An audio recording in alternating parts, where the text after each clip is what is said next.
Segunda Reis, capítulo 3, verso 9, diz assim, ó: Então o rei de Israel partiu com os reis de Judá e de Edom. Depois de uma marcha de 7 dias, já havia acabado a água para os homens e para os animais. Exclamou então o rei de Israel: E agora? Será que o Senhor ajuntou a nós os 3 reis para nos entregar nas mãos de Moabe? Mas Josafá perguntou: Será que não há aqui profeta do Senhor, para que possamos consultar o Senhor por meio dele? Um conselheiro do rei de Israel respondeu: Eliseu, filho de Safate, está aqui. Ele era auxiliar de Elias. E Josafá prosseguiu: A palavra do Senhor está com ele. Então o rei de Israel, Josafá e o rei de Edom foram falar com ele. Eliseu disse ao rei de Israel: Nada tenho a ver com você. Vá consultar os profetas do seu pai e de sua mãe. Mas o rei de Israel insistiu: Não, pois foi o Senhor que ajuntou a nós esses 3 reis para entregar-nos nas mãos de Moabe. Então Eliseu disse: Juro pelo nome do Senhor dos exércitos, a quem sirvo, que se não fosse por respeito a Josafá, rei de Judá, eu não olharia para você e nem mesmo lhe daria atenção. Veja o nível do estresse que está o Eliseu, né? Está bravo. Mas agora tragam-me um arpista, tragam-me um tangedor. Enquanto o arpista ou tangedor estava tocando, o poder de Deus, o poder do Senhor, veio sobre Eliseu. E ele disse: Assim diz o Senhor: Cavem muitas cisternas ou muitas covas nesse vale. Pois assim diz o Senhor: Vocês não verão vento nenhum, vocês não verão chuva. Contudo, este vale ficará cheio de água. Vamos ler só a segunda linha ali, ó. Vocês não verão vento nem chuva. De onde vem a água? Do vento e da chuva. Vocês não verão vento nem chuva. Contudo, esse vale ficará cheio de água, e vocês e seus rebanhos e seus outros animais beberão.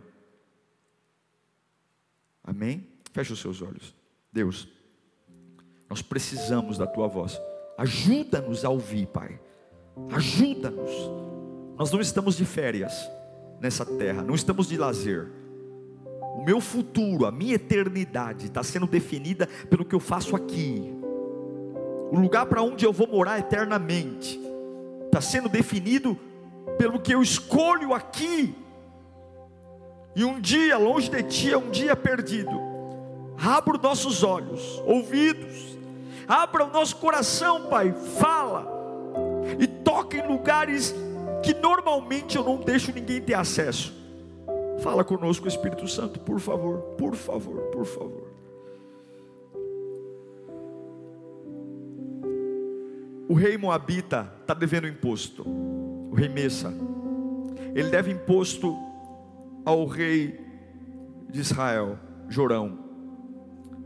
E Jorão não perdoa o fato do rei moabita estar devendo. Ele chama 2 outros reis, Josafá, rei de Judá, e o rei de Edom. E esses 3 reis vão até o rei Meça, rei de Moabe, declarar guerra pela sua insubmissão ao pagamento de impostos a Israel. Eles estão tão frenéticos, tão compulsivos numa decisão, que eles não se preparam, sabe? Essa decisão desses 3 reis se parece muito com a gente. A gente põe uma coisa na cabeça e a gente não desiste até ter. E lá eles, movidos pela raiva, movidos pela ira, porque afinal de contas é um absurdo, o rei de Moabe, ele não está se submetendo a você, rei de Israel, rei Jorão, é um absurdo, vamos lá, vamos bater, vamos prender todo mundo, vamos escravizar, agora ele vai ver com quem ele se meteu, agora ele vai ver, e juntam 3 exércitos e beleza, começa uma marcha poderosa pelo vale, e tudo que eles têm na cabeça é uma raiva, é um sentimento de vingança. Andam 7 dias, e depois de andar os 7 dias, cai a ficha. o estoque de água acabou. Não tem água para os soldados beberem, não tem água para os reis beberem, e não tem água para os animais beberem. Só que tem um dilema: depois de andar 7 dias, eu andei demais para sobreviver o retorno, só que eu andei de menos para chegar no objetivo. Em outras palavras, eles estão mortos, porque eles não têm condição física para aguentar a caminhada de volta, porque durante 7 dias, sem beber água, não vão aguentar, vão morrer, e não tem condições físicas de avançar para a batalha. O que destruiu eles não foi o inimigo, o que destruiu eles foi a ignorância. E quantas pessoas estão sendo destruídas pela ignorância? Coloquei uma frase ontem na internet dizendo: nunca tenha mais emoções do que inteligência. Sempre tenha mais inteligência do que emoções. 3 reis, 3 chefes de governo, chefe de estados, monopolizam chefes de família que são soldados, movimentam tudo, e só não consegue ter a capacidade de fazer as contas para saber se estão levando água suficiente para suportar o dia da batalha. Acabou a água, gente. Acabou algo básico, algo óbvio. E quantas pessoas que estão morrendo pelas pequenas coisas. Nos preparamos para as grandes batalhas, afiamos a espada, polimos o escudo, munimos de armadura, estamos prontos para o grande inimigo, e tropeçamos nas pedrinhas, morremos nos pedregulhos da vida. Nos preparamos para as grandes empresas e quebramos no dia a dia dentro da família. Nos preparamos para as grandes entrevistas de emprego e não temos estrutura para conversar com o filho, não temos estrutura para conversar com a esposa. Nos preparamos para grandes desafios e não conseguimos sobreviver a degrauzinhos da vida. Quem diria? Que vergonha, 3 exércitos, 3 reis morrerem à míngua no deserto e entrar na história. O que matou os 3 reis? O que matou o exército dos 3 reis? Qual foi o poderoso? Não, eles eram tão burros, que foram para o exército esquecer da água. Que vergonha, não é? Já pensou? 3 exércitos morrerem no deserto porque não foram capazes de ninguém pensar se tinha água suficiente. E aí, no meio da tragédia, a gente lembra de quem? De quem que a gente lembra?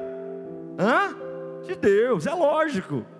Porque quando a gente pode, a gente lembra da gente. Quando a gente não pode, a gente lembra que Deus existe. É sempre assim. Quando está tudo bem, né? Mas a hora que acaba o dinheiro, acaba o recurso, e não tem nada de errado lembrar de Deus nessa fase.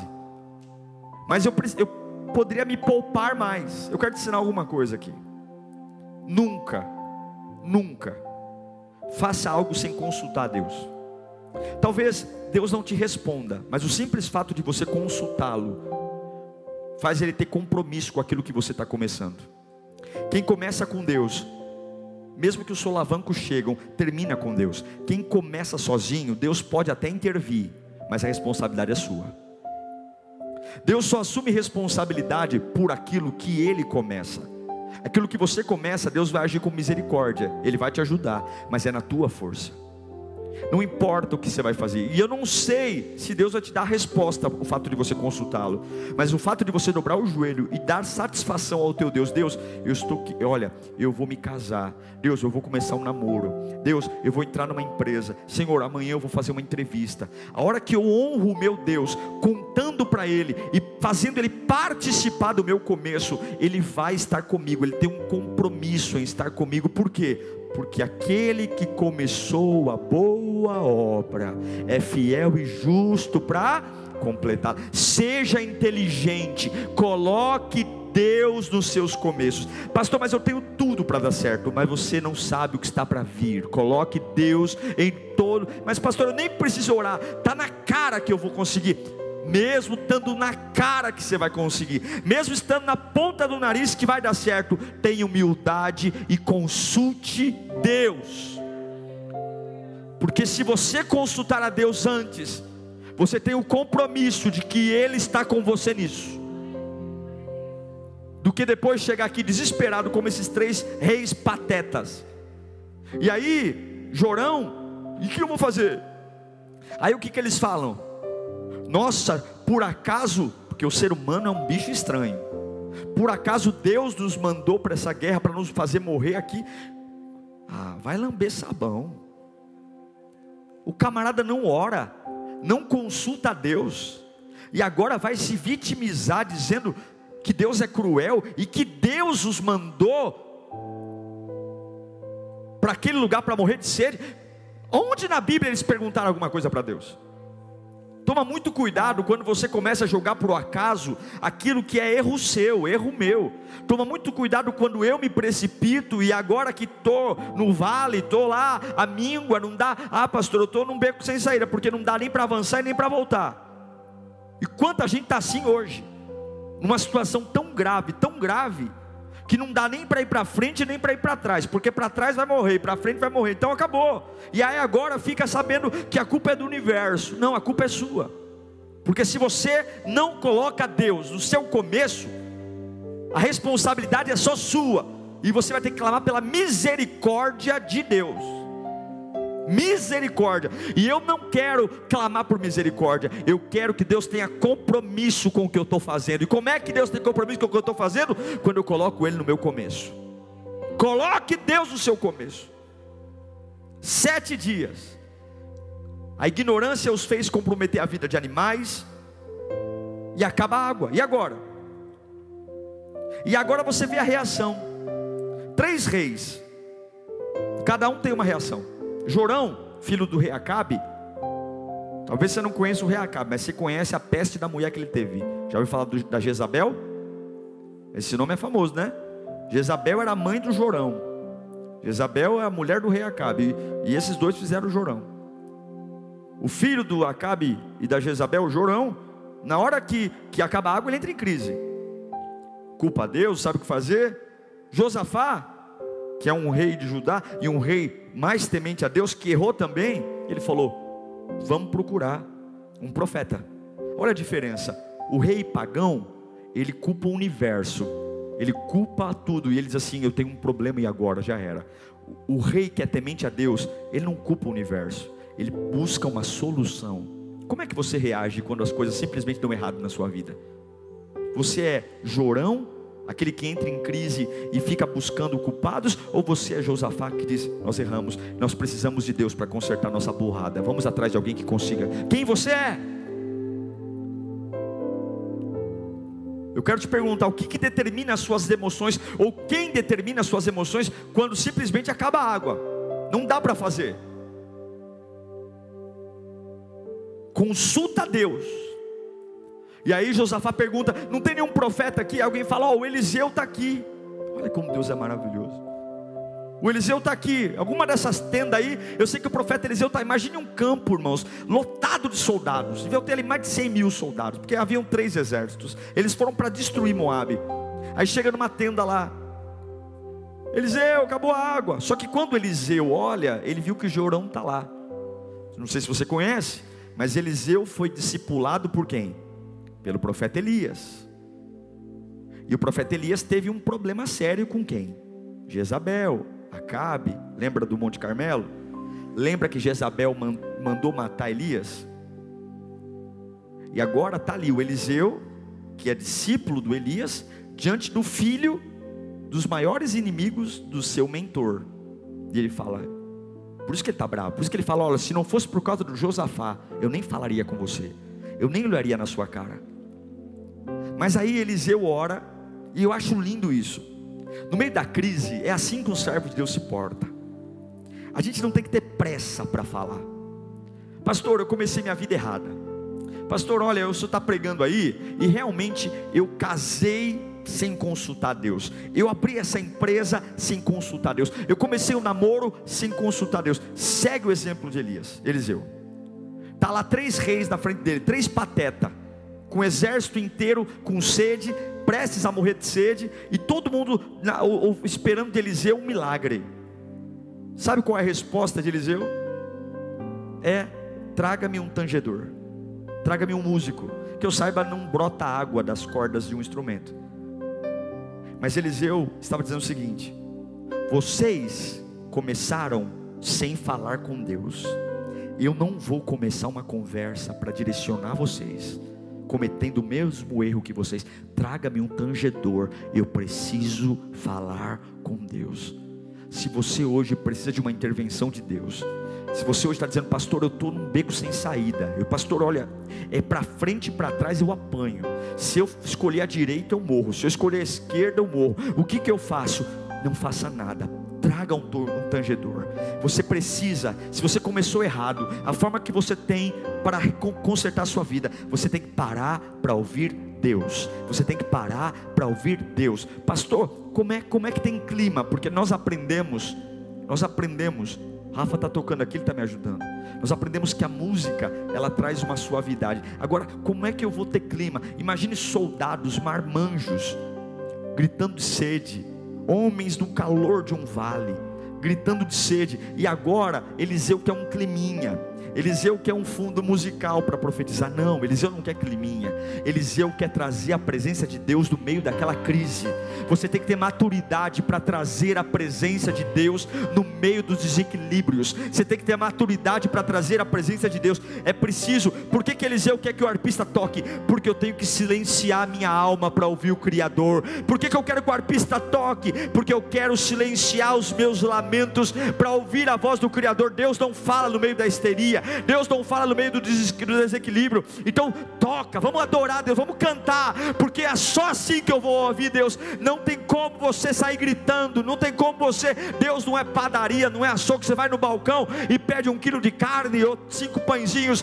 Deus não fala com quem não tem intimidade. Você quer ouvir a Deus? Tenha maturidade para reconhecer que eu comecei algo sem falar com Ele, eu comecei algo orgulhoso, não perguntei, não consultei, e agora quebrei a cara, e eu preciso dele, e eu não vou tratar ele como um cachorro, porque ele não é um cachorro, não vou tratar ele como um qualquer, porque ele não é um qualquer. Eu vou ter maturidade para silenciar minha alma, calar minhas emoções, e eu vou adorá-lo, se eu vou morrer de sede ou não, mas eu preciso adorá-lo. Se você quer ouvir a Deus, mude o ambiente, mude o ambiente. E quando sobe o louvor, Deus fala com Eliseu. Quando o arpista começa a tocar, a Bíblia diz que o Espírito de Deus se apodera do profeta Eliseu. É impossível adorar a Deus e o Espírito não vir. É impossível, irmão. Faça esse desafio. Pegue os dias mais terríveis que você tem passado, pegue os dias mais difíceis, pegue, se isole, sabe, isole. Você não tem noção da fé que nasce num quarto escuro, você não tem noção do poder que desce quando você ajoelha no pé da tua cama sozinho, você não tem noção do poder que há quando você olha para Cristo e diz, Senhor, o Senhor agora é o meu primeiro, o Senhor agora é o meu primeiro. Não tem profetisa A, não tem intercessora B, não tem, eles podem me ajudar, mas a fonte é a tua presença. Não tem pai espiritual, não tem ícone, não tem muleta de ajuda, é o Senhor, é eu, o Senhor e eu, está aqui, meu Deus. E aí o que você quer ouvir? Deus tocou lá no Eliseu, e aí Eliseu diz, é assim diz o Senhor. O que você quer ouvir quando você está com sede? O que você quer ouvir quando você está com fome? O que você quer ouvir quando o teu filho está nas drogas? O que você quer ouvir quando o teu casamento está a ponto de estourar? O que você quer ouvir quando o teu ministério não avança?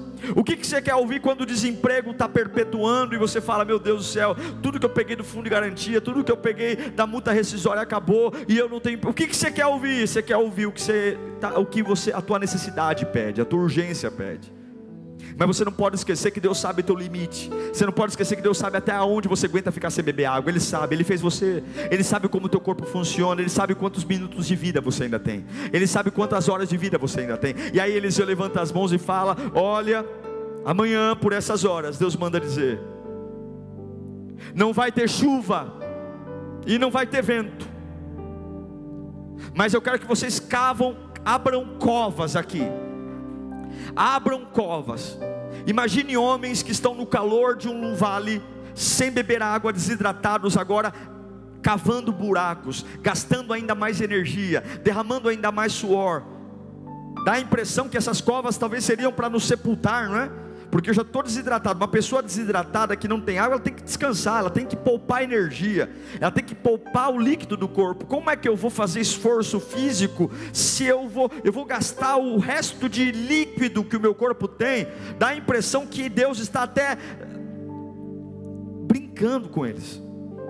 Deus poderia mandar uma chuva, Deus poderia mandar um exército de anjos trazendo Coca-Cola para eles, se quisesse. Deus poderia fazer qualquer coisa, mas Deus queria ensinar a nunca mais eles saírem da sua casa sem dizer: Senhor, estou saindo, vem comigo, Pai. Deus coloca um exército inteiro para ajoelhar. Não sei se cavaram com as mãos, não sei se cavaram com o escudo, não sei se não tinham enxadas. Com certeza as armas de guerra foram usadas para abrir buraco. E Deus diz: amanhã por essas horas não vai ter chuva e não vai ter vento, mas vai ter água suficiente para você beber, para os animais beberem e para os outros animais beberem. A pergunta que eu faço é: você é capaz de estar morrendo de sede e Deus te pedir algo que aumenta a sua sede? E enquanto a sede aumenta, não tem nenhum sinal que Ele vai cumprir o que prometeu. O único sinal que tem é que Ele prometeu: amanhã tem água. Porque é fácil abrir uma cova quando eu vejo algumas nuvens escurecer no céu. É fácil abrir uma cova quando eu vejo barulho de trovão, ou quando eu vejo aquela brisa vindo do mar e você fala: vai chover. Mas quando o sol está no mesmo lugar, as gotas de suor continuam caindo e não existe nenhuma previsão de água, e eu ainda estou acelerando a minha morte, cavando buracos, e a única coisa que eu tenho é: o profeta disse que amanhã tem água. Pode parecer pouco para alguém, alguns não conseguem suportar isso. Alguns dizem: não, eu preciso correr atrás de uma outra igreja. Não é possível, eu estou arriscando tudo, porque se eu abrir covas, eu estou antecipando a minha morte. Eu preciso mudar de igreja, eu quero uma revelação. Não é possível, eu vou ligar naquela rádio para o pastor tirar uma palavra para mim. Eu vou na Mundial, eu vou na Universal, eu vou na Líria, eu vou na Assembleia, eu vou naquele carteiro que o pastor Diego falou lá em Itaquera, porque eu até acredito, mas tem que ter um sinal, seria muito bom. Algumas vezes Deus manda uma nuvem, algumas vezes Deus manda uma brisa, algumas vezes Deus manda um vento, mas tem vezes que Ele não vai mandar nada. E a única coisa que você vai ter para continuar vivo com sede é que Ele disse que amanhã tem água, e que você vai sobreviver até a água chegar. Você vai sobreviver. Mas eu não estou vendo o sinal. Cave covas. Cave covas. Cave covas. Essa é a minha instrução. Eu estou te ensinando. Nessa areia quente, nesse sol a pino, não tem água em lugar algum. Cave covas. E quando alguém olhar para você e falar: você é louco, eu me recuso a abrir covas. Se Deus existisse, estaremos vivendo aqui. Se Deus existisse, tua vida não ia estar essa desgraça. Mas você é uma pessoa humilde, vai dizer: Deus não tem culpa nenhuma, eu estou aqui porque eu não consultei a Deus, eu não falei com Ele, eu estou aqui porque eu fui orgulhoso, eu comecei sem consultá-lo e agora eu ouvi. E você está acelerando? Não estou acelerando minha morte, porque o que eu não tinha antes eu tenho agora. O que você tem agora? Eu tenho uma palavra, Ele está comigo e eu vou abrir cova. Eu não tinha uma palavra, eu vou abrir cova. Alguns vão dizer: ah, entendi, essas covas então é para te enterrar. Vão dizer: meu querido, Deus não trabalha com fórmulas prontas, Ele faz o que quer e como quer. Deus não segue lógicas científicas e matemáticas. Por mais que alguém tente estudar a Deus, Deus não cabe na mente humana. Ele faz o que quer, e Deus não precisa seguir a lógica natural. Para mim e para você, a água vem da chuva. Para mim e para você, a água vem do rio ou da chuva. Mas Deus pode fazer a água vir de onde quer que venha, porque Ele traz à existência o que não existe. O problema não é o que eu vou beber, o problema é se eu tenho maturidade para amá-lo, mesmo quando parece parece que o que Ele diz é mentira, mesmo quando parece que o que Ele diz não é real, se eu consigo ainda me esforçar, mesmo parece que eu estou caminhando mais para a minha morte, mas do lado está a morte, do outro lado está a palavra. E quem é maior? Quem é maior? O que os meus olhos sentem, o que os meus olhos veem, o que o meu corpo diz, ou a palavra que eu carrego no meu coração? Quem é o maior? Quem é o maior? Quem sustenta a sua fé? Qual é o maior? Ah, pastor, se Deus não me der um sinal essa semana, eu vou me matar. Então se mata, porque Deus não vai negociar a palavra dele para agradar você, para fazer mimar você. Deus a Bíblia diz que Ele é Senhor de senhores e Rei de reis. Ele não é Senhor de coitados, Ele é Senhor de senhores. E até que você seja Senhor da sua vida e Rei da sua vida, Ele não será seu Senhor, Ele não será seu Rei. Então tenha maturidade para entender que muito do que eu estou chorando foram plantios errados, foram escolhas erradas, foram precipitações. E Deus não vai virar as costas para você, Ele não vai virar, mas Ele quer muito mais do que te dar água. Ele quer te ensinar o quanto a voz dele é importante, o quanto você não pode abrir mão de ouvi-lo todos os dias da sua vida, o quanto você não pode nem pegar um clipe sem ter a certeza que Deus está naquilo, o quanto você não pode entrar, mesmo que tudo na cara indique que é bom, o quanto. Então você vai cavar covas no deserto para entender que enquanto você soa, enquanto o teu corpo está definhando, a única coisa que vai te manter de pé é porque Jesus disse. Por que eu não vou morrer? Porque Deus falou. Por que eu não vou morrer? Deus falou. Mas parece que vai morrer, mas Deus falou. E entre o que parece e o que Deus fala, eu fico com o que Deus fala. Mas eu não estou vendo o sinal. Ele diz abertamente: não sentireis o vento, e nem vereis a chuva. Não ver o vento significa que algumas vezes a minha vida não vai ter movimentação. O vento movimenta. Tem vezes que a gente vai servir a Deus e não vai ter movimento. Os avanços não vão vir, o crescimento. Isso não quer dizer que não vai ter água.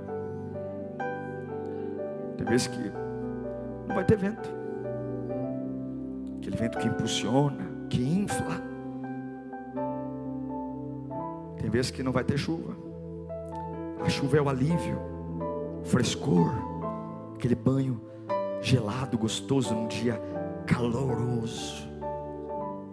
Tem dias que não vai ter alívio. Você vai adorar a Deus e não vai ter alívio. Você vai vir para a igreja e não vai ter alívio. A boca continua seca, o corpo continua desidratado, a pele começa a rachar. E por que você ainda continua abrindo covas, se não há sinais? Porque o meu Deus disse. Meu Deus disse. E entre o que parece e o que o meu Deus disse, eu fico com o que o meu Deus disse. Eu sei que parece que essa cova que eu estou abrindo é para eu mesmo ser sepultado nela. Eu sei que ninguém consegue trazer água sem chuva aqui onde nós estamos. Não dá para voltar e nem para avançar. Mas depois do arpista tocar, o que Deus diz: abra covas e amanhã vai ter água. Amanhã. Deus tem provisão para você, irmão. Deus tem provisão para a sua vida. Deus tem provisão. Deus sabe tudo o que você precisa. Deus sabe o que você precisa. Deus sabe, Deus sabe. Deus sabe, mas Deus não quer só te dar água. Ele quer te ensinar o quanto Ele é valioso. Ele quer te ensinar o quanto Ele tem que ser o máximo na sua vida. O quanto você não pode absolutamente ir para uma batalha sem antes dizer: vem comigo, Senhor Jesus. Vem comigo, vem comigo, vem comigo. Ele quer te ensinar o quanto Ele não precisa de regras humanas. O quanto Ele sozinho destruiria Moabe. Nem precisaria chamar outros reis. Ele só, o próprio Deus, destruiria os inimigos. Deus, talvez Ele cessou a chuva e cessou o vento. Não é para te judiar, mas é para que você entenda o poder que há na voz de Deus. O poder que há na voz de Deus. E de repente, sem som, de repente sem vento, sem trovão, sem relâmpago, quando Deus prometeu que a água vinha, eles olharam para o vale. Aleluia. E a água começou a descer pelo vale e encher todas as covas. Não me pergunte como a água veio. Não me pergunte, eu não sei. Não me pergunte, eu só sei que a água desceu pelo vale. E todas todas as covas foram abertas. Mas sabe o que eu acho lindo, irmãos? É que Deus, Ele sempre nos dá mais do que a gente espera. Deus nunca faz só o que você pede, Ele faz sempre além. Os pensamentos de Deus são maiores do que os nossos, os caminhos de Deus são mais elevados do que os nossos. Eu orei porque eu queria o quê? Água. E agora a água está lá. Eu estou satisfeito e volto para cá satisfeito. Mas por que mesmo que eles saíram de casa? Por que mesmo que eles saíram de casa? Por que mesmo? Por quê? Por quê? Coloca para mim o versículo 20 de 2 Reis 3. No dia seguinte, na hora do sacrifício da manhã, a água veio descendo da direção de Edom e alagou a região. Quando os moabitas, os inimigos que eles foram lutar, é por isso que eles saíram de casa. Já esqueceram dos moabitas porque a sede tomou conta, mas Deus não esqueceu. Quando os moabitas ficaram sabendo que os reis tinham vindo para atacá-los, todos os que eram capazes de empunhar armas, do mais jovem ao mais velho, foram convocados e posicionaram-se na fronteira, os inimigos vindo em direção aos 3 reis. Ao se levantarem na manhã seguinte, o sol refletia na água, e para os moabitas que estavam de frente do vale, a água vermelha era como sangue, o reflexo do sol nas covas. Então gritaram: é sangue! Os reis lutaram entre si e se mataram.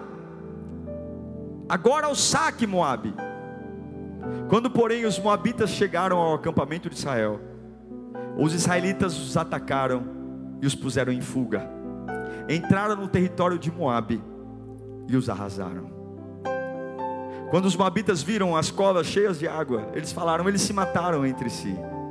Então eles largaram as espadas, deixaram os escudos e foram para o acampamento como se eles já tivessem vencido.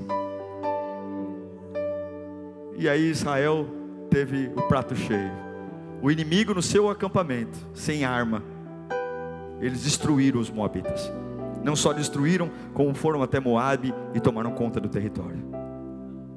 Porque o teu Deus, ainda que eu não mereça e você não mereça, Ele vai suprir toda a nossa necessidade, sim, mas Ele vai dar muito além do que os teus olhos viram, teus ouvidos ouviram e que a mente humana planejou. Porque Ele ama você, Ele ama você. É por isso que as misericórdias do Senhor é a causa de nós não sermos consumidos. É por isso que, se não for o Senhor que esteve ao nosso lado, ora diga a Israel, se não fosse o Senhor, quem seríamos nós? Quem seríamos? Quem seríamos? Então você está aqui hoje dizendo, pastor, mas não tem sinal. Se não tem sinal, tenha como aprendizado. Se Deus não está trazendo o refresco da chuva, se Deus não está trazendo o movimento do vento, continue apenas crendo, eu estou com você agora. Você tem me adorado no meio da crise, você tem me adorado no meio do vale, você tem me adorado quando nada faz sentido. Então a minha ordem para você é: abra covas. Contraria a lógica, mas pastor, vai lá, o que talvez é abrir essa cova? Talvez abrir essa cova é se tornar uma pessoa diferente do que o momento pede. Talvez o momento pede um descanso e eu vou trabalhar. Talvez o momento pede um lazer e eu vou servir. Talvez o momento pede um tempo de cama e eu vou trabalhar, eu vou me esforçar. Talvez o tempo pede eu ofertar ao Senhor. O que é? Contraria. Eu estou com sede, não tem água. Como assim abrir cova nesse sol a pino? Eu estou acelerando a minha morte. Eu sei que muita coisa que você precisa não é o que você acha que tem que fazer, mas fique com a voz de Deus. Dispense os profetas. Se Deus quiser falar com você, o profeta vai até você. Se Deus quiser falar com você, a profecia vai até você. Quem vai atrás de profecia, vai atrás de cartomante, pai de santo, búzios. Deus não é sua secretária. Deus não dá plantão quando você quer. Deus é digno de todo poder, honra e glória. E Ele não repete o que diz. Se você não consegue crer, o problema é seu. Mas Ele não precisa dizer todos os dias, eu estou com você. Não, Ele já disse. E tem que bastar. Eu te amo, tem que bastar. Deus não precisa provar a fidelidade dEle todo dia. Você tem que acreditar na fidelidade dEle. Deus não precisa provar o amor dEle. Você tem que acreditar no amor dEle. E eu sei que muitos aqui estão cansados porque não tem sinal. E talvez essa frase aqui seja a sua vida. mas eu não estou vendo sinal. Quer ter sinal? Vai no centro. Eles trazem a pessoa amada em 10 dias. Eu estive na África. Eu vi pessoas fazendo voodoo para outros. E eu fui orar para a gente. Eu não postei isso na internet por uma questão de não necessidade. Mas eu fui orar em casa de mulheres tendo dores, como facas entrando no corpo. E do outro lado tinha uma pessoa espetando num voodoo. Um país feiticeiro. Faz o culto lá, metade cai endemoniado. E não é demônio igual aqui não. Demônio que você tem que orar e jejuar, porque o bicho está ali há anos. Crianças.